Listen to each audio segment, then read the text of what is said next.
So, hello mga darlings. For today's video, mag-unboxing tayo ng ating in-order na online Filipino food.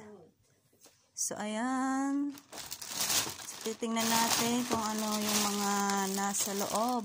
So, ayan.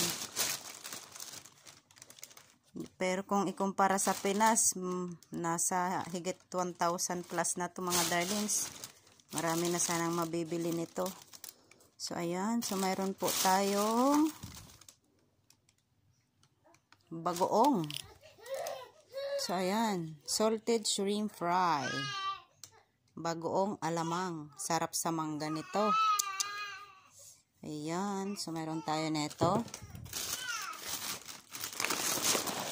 So, mayroon tayong rinbi. My favorite cheese stick. So, mayroon din tayong ayan, golden bihon. So, may 3 piraso sa loob. Ayan. So, dahil sa malapit na rin yung birthday ni partner B, so, pwede na rin tong maihanda. Dagdagan pa namin yan. So, may ligo tayo. Ayan, sardines. So, ayan, chili. So, mayroon, 3 sardinas pala. So, ayan, 3 sardines.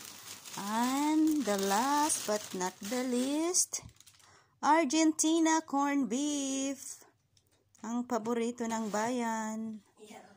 So, ayan. So, ito lang po halagang 6 KD. Ayan. Plus delivery charge. So, ayan, may na-open na pala kami ng isang rinbi. So, kumain na ako. So, ayan. So, ito yung Filipino food. So, thank you so much.